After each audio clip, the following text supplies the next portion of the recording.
नमस्कार, मैं हूं आपके साथ ज्योति कनौजिया और आप देख रहे हैं न्यूज मूवमेंट। आइए रुक करते हैं खबरों की ओर। श्री विंध्य प्राचीन रामलीला समिति विंध्याचल के द्वारा विगत 41 वर्षों से रामलीला के मंचन का आयोजन विंध्याचल के अमर सिंह फैंस एसोसिएशन के प्रांगण में होता आ रहा है। पिछले वर्षों की भांति इस वर्षों भी रामलीला के मंचन का आयोजन किया जा रहा, जो कि 11 अक्टूबर से प्रारंभ होकर 20 अक्टूबर तक चलता रहेगा।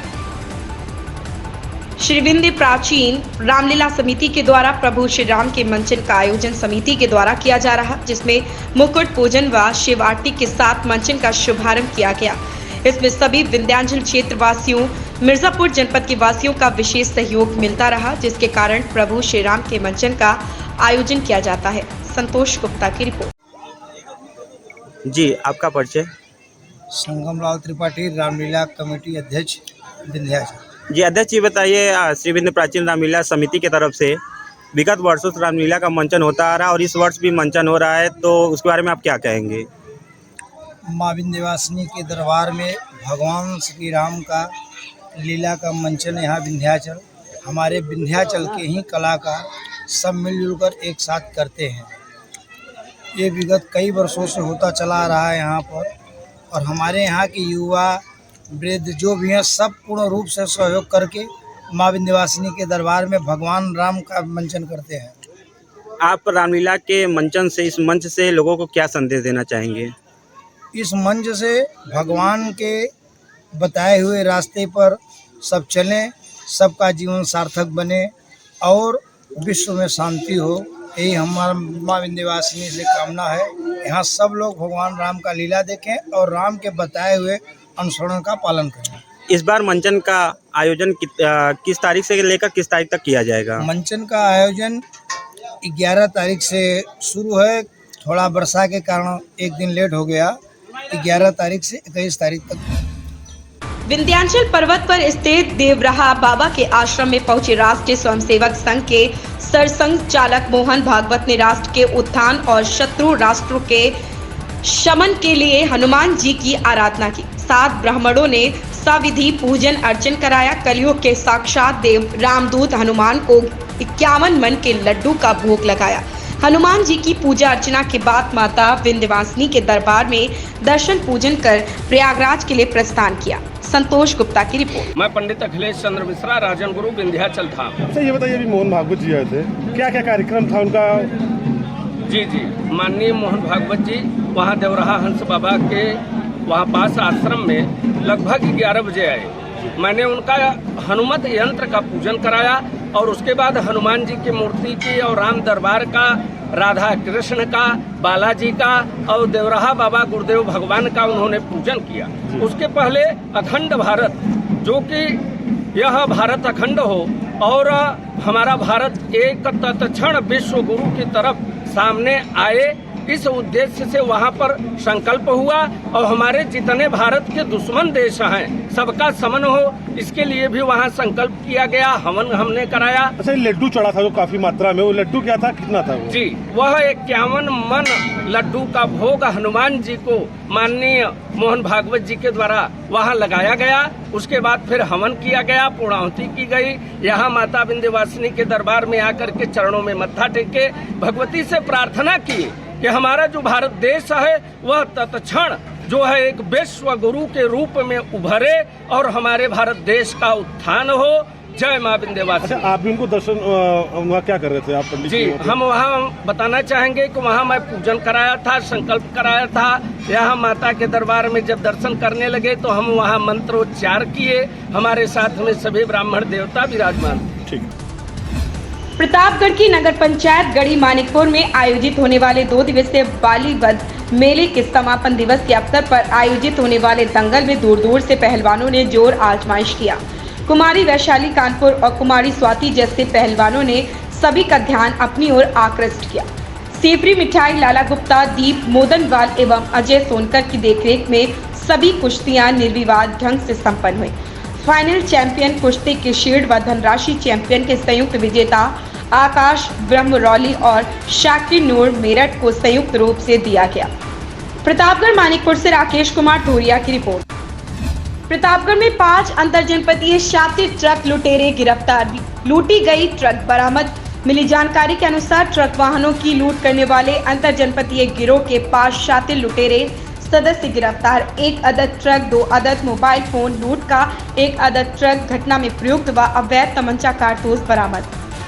पुलिस अधीक्षक प्रतापगढ़ सतपाल अंतिल के निर्देशन में प्रतापगढ़ पुलिस द्वारा जिले में अपराधियों पर प्रभावी अंकुश लगाने के क्रम में बीती रात्रि में थाना कुंडा पुलिस व स्वाट टीम प्रतापगढ़ को देखभाल क्षेत्र चेकिंग के दौरान थाना क्षेत्र कुंडा के चौसा गैस एजेंसी के पास से ट्रक वाहनों की लूट करने वाले गिरोह के 5 शातिर लुटेरे सदस्य गिरफ्तार कर उनके कब्जे से 1 अदद ट्रक, 2 अदद मोबाइल फोन लूट का 1 अदद ट्रक, घटना में प्रयुक्त व अवैध तमंचा कारतूस बरामद करने में उल्लेखनीय सफलता प्राप्त हुई। ओम प्रकाश गुप्ता की रिपोर्ट।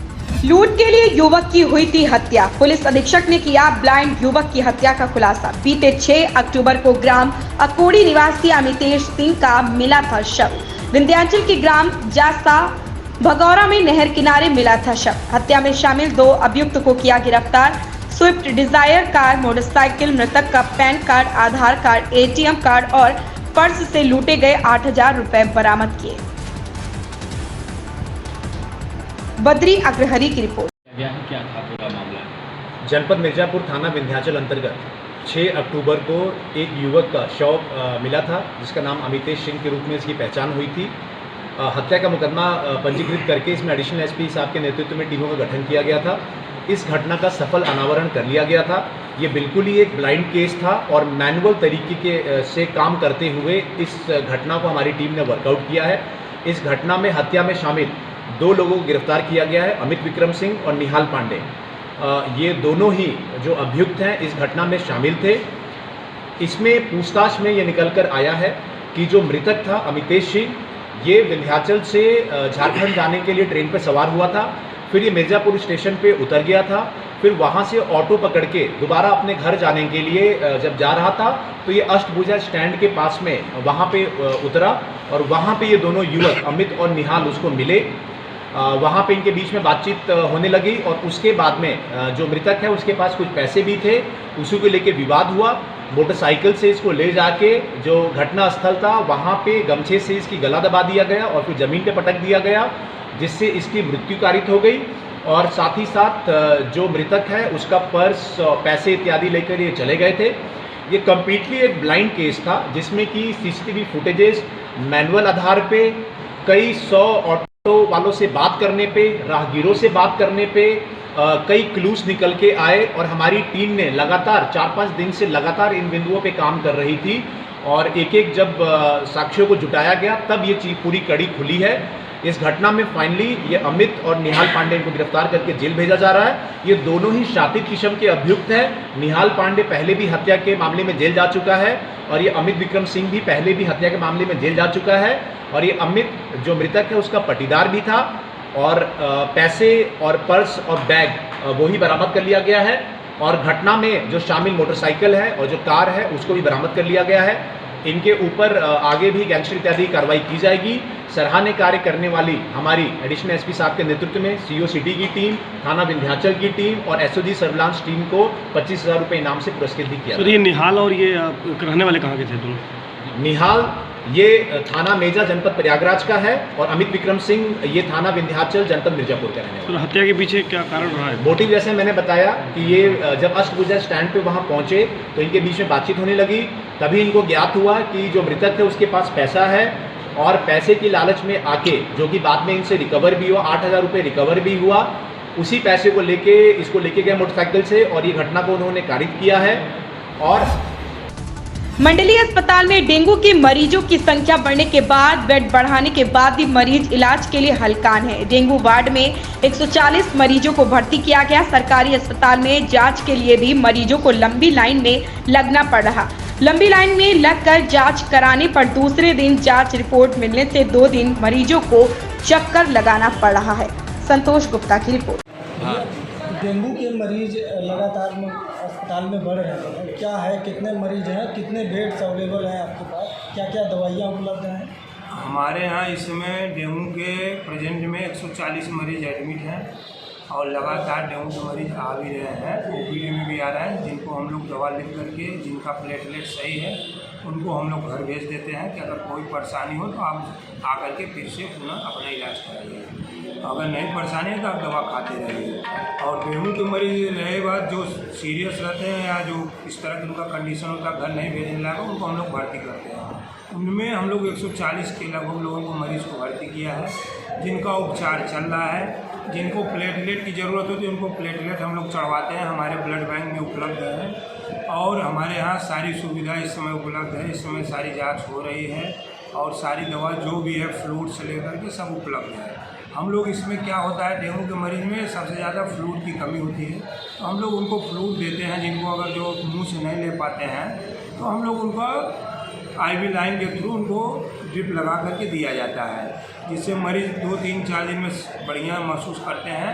उनका हम लोग प्लेटलेट रोज़ चेक कराते हैं, जिनकी प्लेटलेट बढ़ने लगती है उनको हम लोग डिस्चार्ज कर देते हैं। तो इस समय हम लोगों की तरफ जैसे है बरौधा कचार है, कनकित है, ठीक है, बड़ी बसई है, इस इलाके से भी हम लोगों के यहाँ मरीज़ जाते आते हैं। तो और सब सारी सुविधा हमारे प्रिंसिपल सर हैं यहाँ पे, सुबह दोपहर शाम हमेशा राउंड ले रहे हैं।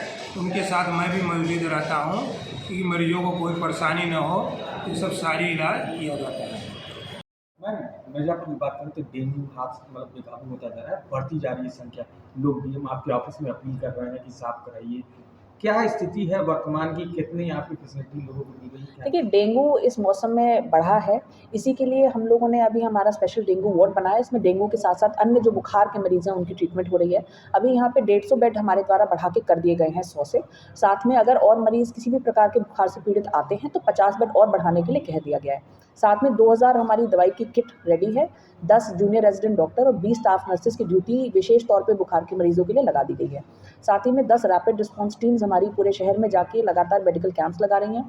फॉगिंग और एंटी लार्वल स्प्रे की व्यवस्था करी गई है और शहर के तमाम मोहल्लों में लगातार ये चल रहा है। साथ में गाँव में भी हमारे द्वारा इसको करवाया जा रहा है। तो स्थिति नियंत्रण में है, कहीं किसी समस्या की बात नहीं है। मरीजों से मैंने स्वयं मिलकर बात की है, तो सभी मरीजों का उपचार ठीक प्रकार से चल रहा है। और आप सभी, आपके माध्यम से मैं सभी से अपील करूंगी कि अपने आसपास कहीं पे भी पानी को एकत्रित ना होने दें, जैसे कि कूलर में या बाल्टी में। पूरे कपड़े पहने, विशेष तौर पे पैर अपने ढक के रखें, मच्छरदानी में सोएं और अपने बच्चों को भी स्कूल भेजते वक्त पूरी पजामा या उस तरह के कपड़ों में ही आप स्कूल भेजें। मैम जांच को लेकर कोई विशेष परेशानी नहीं, लोग वहाँ पे भटक रहे हैं अस्पताल में, क्या अलग कोई कैंप इसके लिए बनाया जाए? क्योंकि ये बहुत तेजी से बढ़ता है, हर एक मोहल्ले की बात। देखिए, आपका जो अस्पताल है उसमें तो सभी व्यवस्थाएं है ही, साथ ही में जो रैपिड रिस्पांस टीम्स हैं वो वहाँ पे मोहल्लों में जाकर भी जो भी उनसे वहाँ पे सुविधाएं उपलब्ध करवाई जा सकती है वो भी वहाँ पे उपलब्ध करवा रहे हैं। मौत का मैम कोई आंकड़ा है क्या डेंगू से? यहाँ पे डेंगू से कोई मौत नहीं हुई है। मैम अभी जो अस्पताल में जो जांच हो रही है और बाहर जो जांच हो रही है लगभग 1500 रुपये का वो प्राइवेट पैथोलॉजी वाले ले रहे हैं। प्रयागराज में 750 दर निर्धारित कर दिया गया है जांच का, चाहे प्राइवेट हो चाहे कहीं पर भी कराए। आपने हम इस ऑर्डर को स्टडी कर लेते हैं कि यहाँ पे इस प्रकार की आवश्यकता होगी तो करा दिया जाएगा। ऐसी ही खबरों से जुड़े रहने के लिए आप देखते रहिए न्यूज़ मूवमेंट।